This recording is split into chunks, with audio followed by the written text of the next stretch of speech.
আলহামদুলিল্লাহ। ভাই পরিবার কেমন আছে? আলহামদুলিল্লাহ। ভাই চাকরি কেমন আছে, চলছে কেমন? আলহামদুলিল্লাহ। ব্যবসা কেমন? আলহামদুলিল্লাহ। এটা হচ্ছে সেই বান্দা নিদর্শন যার মনের মধ্যে আল্লাহর প্রতি ভক্তি শ্রদ্ধা আছে, যার মনের মধ্যে আল্লাহর নূর আছে। তার নিদর্শন হচ্ছে সে সব সময় শুকরিয়া আদায় করবে।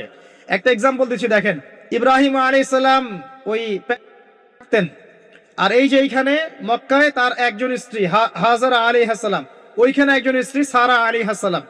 মনে আছে ঘটনা? আচ্ছা, তিনি আসলেন বাসায়, দরজায় নক করছেন যে বাসায় কে আছে? দরজার পিছন থেকে বলা হচ্ছে যে আমি।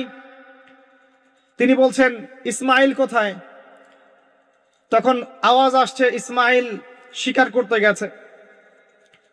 তারপরে তাকে বলা হচ্ছে তোমরা কেমন আছো, স্বামী স্ত্রী তোমরা কেমন আছো? তো স্ত্রী জবাব দিচ্ছে আমরা ভালো নাই, আমাদের ঘরে অনেক অভাব, আমাদের অনেকের স্ত্রীর মতো। আছে না এরকম?